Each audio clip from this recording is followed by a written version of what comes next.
Channel Shweta reaction में। तो कैसे हैं आप सब? आई होप आप लोग बहुत अच्छे होंगे और अपने पेरेंट्स का ख्याल भी काफ़ी अच्छे से रख रहे होंगे। तो जैसा कि आपने थंबनेल देख ही लिया कि आज का जो टॉपिक है वो खान सर के ऊपर है। तो खान सर, सर्दियाँ आ चुकी हैं, बहुत ज़्यादा शादी भी होंगी और वहाँ पे सब लोग जाएंगे भी तैयार होके अच्छे से। तो खान सर जिनका आज का टॉपिक है, मतलब कि ठंड में जो लड़कियां होती हैं उनको मतलब ठंड क्यों नहीं लगती है। वो शादियों में जाते हैं तो बस ऐसे ही नॉर्मल कपड़े पहन के चले जाते हैं, ना कोट पहनती ना कुछ पहनती। तो ऐसा क्यों होता है? तो देखते हैं कि क्या कहते हैं हमारे खान सर। लेकिन अगर आप हमारे चैनल पे नए हैं तो प्लीज़ ये सब्सक्राइब बटन, इसको जा कर के प्रेस करिए, अभी सब्सक्राइब कर लीजिए, शेयर कर लीजिए, कमेंट कर लीजिए और लाइक ज़रूर करिएगा। तो चलते हैं, शुरू करते हैं, देखते हैं कि क्या बताते हैं हमारे खान सर। मैंने अब तक उनकी कोई भी एक दो है ऐसी वीडियो जो कि मैंने सुनी है, लेकिन और कुछ नहीं दे। और मैंने सुना है कि वो रोस्ट करते हैं लड़कियों को ज़्यादा। तो देखते हैं क्या उन्होंने कहा है और उसमें कितनी प्रतिशत सच्चाई है, क्योंकि आई एम ऑल्सो गर्ल। देखते हैं।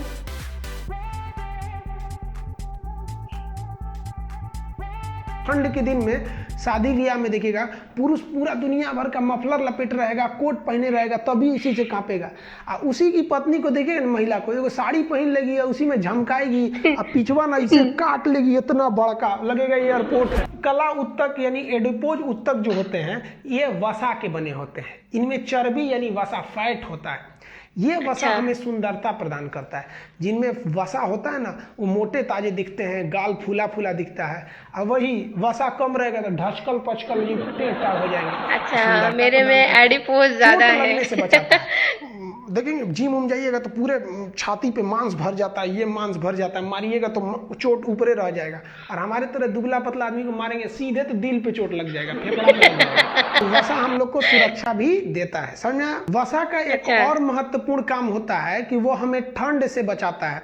देखिएगा जिसमें वसा ज्यादा रहेगा उसको ठंडा कम लगता है, तो यानी मोटे चीज में ठंडा कम लगता है। अब महिलाओं में जो पुरुषों की तुलना में 20% वसा यानी फैट ज्यादा होता है, 20% वसा उनमें ज्यादा होता है, इसलिए महिलाओं को ठंड कम लगता है पुरुषों की तुलना में। अब देखिएगा ठंड के दिन में शादी ब्याह में देखिएगा पुरुष पूरा दुनिया भर का मफलर लपेट रहेगा, कोट पहने रहेगा, तभी इसी से कांपेगा। सर ये आज के टाइम में ये भी नहीं होता है, ये पता नहीं कब का टाइम है। अब पिछवा ना इसे काट लेगी, इतना बड़का लगेगा एयरपोर्ट। इतना भी नहीं है, इसको ठंडा नहीं लगेगा। और थोड़ा आप निकलिए तो वैसे ठंडी के दिन में मार देगा, वहीं गिर जाइएगा। तो ये वसा का बहुत महत्वपूर्ण काम है। ये वसा कहाँ रहता है?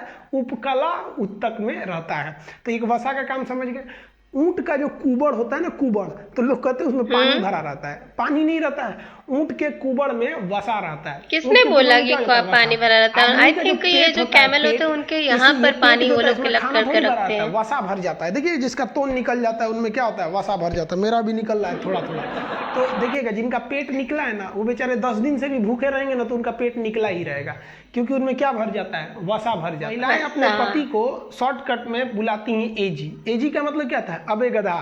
अगर आपकी पत्नी आपको बुलाए ना एजी मतलब अरे गधा, सुनो जी, सुनबे गधा, ये सब शॉर्टकट है उन लोग का, ध्यान दीजिएगा ये सब। जब आप इंजेक्शन लगाने जाते हैं कुछ भी तो देखते हैं डॉक्टर दवा को भर लेता है और थोड़ा सा ना इसे पूरा हवा जो है ऐसे पीट पीट के और पूरा हवा बाहर निकाल देता है और थोड़ा सा दवाइयों फेंक देता है और तब इंजेक्शन लगाता है। जानते हैं क्यों? पता है ऐसा क्यों होता है? पता है ऐसा क्यों होता है? ऐसा इसलिए होता है क्योंकि अगर वो जो इंजेक्शन में अगर एयर बबल्स बने रहते हैं वो अगर आपके बॉडी के अंदर जाएगा तो उसमें एयर गैप हो जाता है आपकी बॉडी के अंदर। वो बबल्स ना एयर गैप मतलब एक बैरियर का काम करते हैं, जिसकी वजह से ब्लड का सर्कुलेशन नहीं होता है। मुझे तो यही पता है, जिसकी वजह से डेथ भी हो सकती है। क्लॉट मतलब ब्लड जब एक जगह रुक जाता है वो प्रभाव नहीं करेगा आपकी पूरे बॉडी में, तो ऑब्वियस ही बात है कि डेथ तो हो ही जाएगी।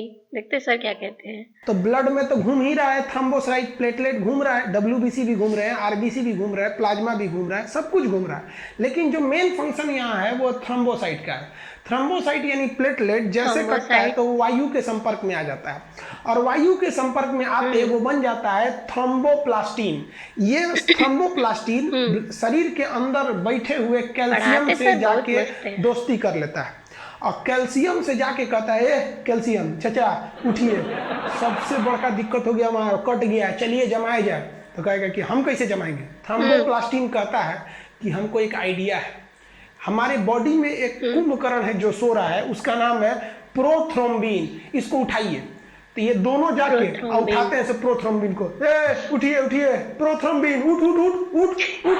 तो प्रोथ्रोम्बिन सुतल रहता है, जैसे उठेगा तो उसे कहेंगे थ्रोम्बिन, सुतल है तो प्रोथ्रोम्बिन, उठ गया तो थ्रोम्बिन। अब थ्रोम्बिन को इंफॉर्मेशन दिया गया है कि जैसे तुमको कोई उठाए तुम समझ जाना कहीं ना कहीं कट गया है ब्लड में, थ्रोम्बिन उठ जाएगा, कट गया कहाँ गए।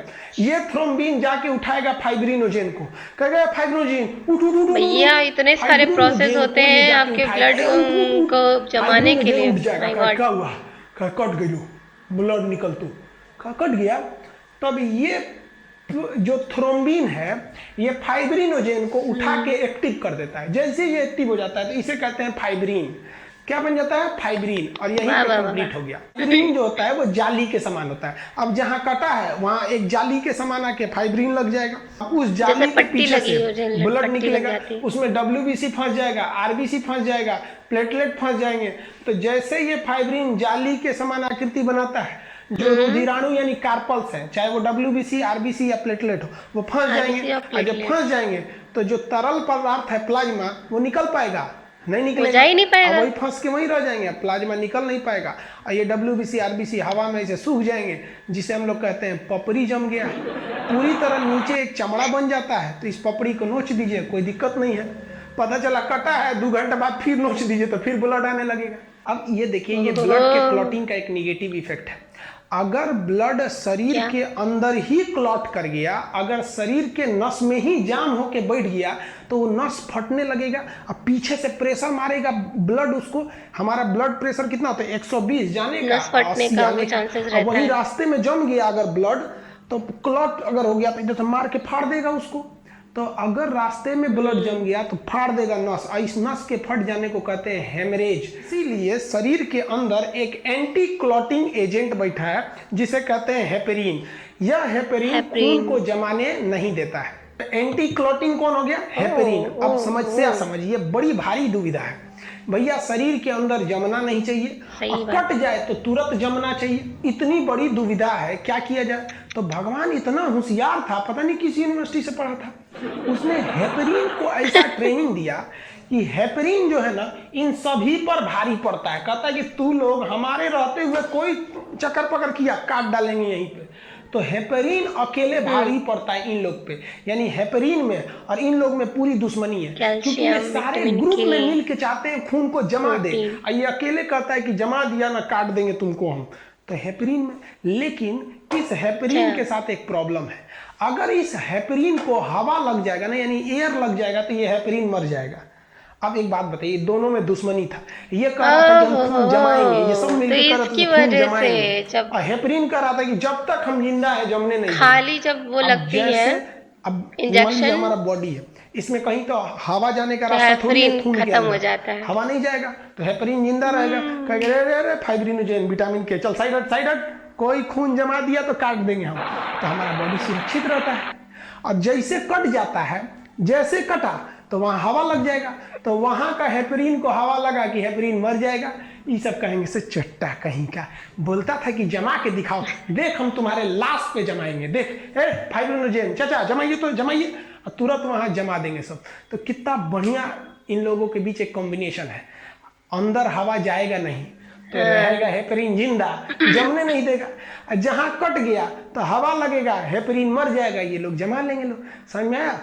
आप एक चीज नोटिस किए होंगे, जब आप इंजेक्शन लगाने जाते होंगे ना, तो देखते होंगे डॉक्टर दवा को भर लेता है, और थोड़ा सा ना इसे पूरा हवा जो है ऐसे पीट पीट के और पूरा हवा बाहर निकाल देता है, और थोड़ा सा दवाइयों फेंक देता है, और तब इंजेक्शन लगाता है। जानते हैं क्यों? क्योंकि डॉक्टर जानता है, क्या जानता है, हवा जब अंदर चला जाएगा तो हेपेरिन मर जाएगा। तो क्या होगा, जैसे हवा अंदर जाएगा हेपेरिन वहाँ का मर जाएगा, और ये सब पूरे ग्रुप में मिलकर यहाँ पर ब्लड जमा देंगे, अंदर ही और जब क्लॉटिंग जमा कर देंगे तो यहाँ पर मांस एकदम टाइट हो जाएगा। क्योंकि यहाँ की नसें मोटी हैं, आदमी मरेगा नहीं, हेमरेज नहीं होगा, लेकिन मांस टाइट हो जाएगा और मरीज को बहुत दर्द करेगा। अरे बाप रे बाप! तो मरीज कहेगा कि डॉक्टर साहब फूल गई लो यहाँ। तो डॉक्टर कैसे कहेगा कि गलती तो हमरे है? तो कहेगा बाबू गर्म पानी भिगा के सेकिएगा। तो मरीज गर्म पानी भिगा के सेकेगा। अरे बाप! अरे बकलोलवा मरीज जब इंजेक्शन लगता है तो खुद देख लिया कर। इसीलिए देखिएगा, किसी को सेलाइन चढ़ता है ना पानी, तो जब पानी का जो बोतल होता है उसमें से अगर मान लीजिए पानी चढ़ रहा है इसे, तो थोड़ा सा पानी बचा रहेगा ना, तभी नर्स आके रोक देती है। कहती है पता चला, कहेंगे कि पूरा चढ़ाओ, हवा भी चला जाए, बीमार पड़ गया, हम उधर चले गए, इधर हवा घुस जाएगा, इसमें हवा घुस जाएगा तो सेलाइन में तो ज्यादा ही हवा रहता है, पूरा मरीजे मर जाएगा भैया। ओह माय गॉड, कितना अच्छा चीज़ आज मुझे पता चला है। मुझे मतलब कि हम तो मैथ के थे बच्चे, तो हमको इतना नॉलेज नहीं था। इतना पता था कि अगर इंजेक्शन के अंदर अगर बबल्स होते हैं वो आपकी बॉडी में चले जाएं तो क्लॉटिंग नहीं हो पाती, मतलब वो अंदर ही आपको क्लॉट कर देता है, जिसकी वजह से जो ब्लड है वो सर्कुलेट नहीं हो पाता है, तो इंसान मर जाता है। लेकिन इसके पीछे इतना बड़ा रीज़न है, ये हैप्पीन और यही सारी चीज़ें मिल कर के काम करती हैं और ऐसे काम करती हैं। भाई सुन कर के मज़ा आ गई, नॉलेज भी था, फन भी था, इसीलिए खान सर को एकदम बेस्ट टीचर बोला जाता है। और बाकी अब आपको समझ में आया कि लड़कियों क्यों इतना ज़्यादा मतलब कि बिना अरे मतलब कि वो ज़्यादा कपड़े पहन के नहीं जाती है शादी ब्याह में, क्योंकि उनके अंदर वसा लड़कों के कंपैरिजन में ज़्यादा होता है। तो आई होप आपको ये सारी नॉलेज मिल गई होगी, और अब जाकर के लड़की को ट्रोल मत करिएगा। और अगर आपको भी बिना ओढ़े जाना हो सर्दी में तो खा पी के मोटे हो जाइए। तो थैंक यू गाइस, इतना ही था। काफ़ी अच्छा नॉलेज भी मिला और काफ़ी कॉमेडी भी हुई। तो अगर आपको ये रिएक्शन पसंद आए, ये वीडियो पसंद आए, तो जा कर के शेयर करिएगा और लाइक करिएगा, और प्लीज़ सब्सक्राइब कर लीजिए, कर लीजिए, कर लीजिए, कितनी बार कहूँ। तो थैंक यू सो मच, मिलते हैं फिर अगले वीडियो में अपने, तब तक के लिए बाय, टेक केयर।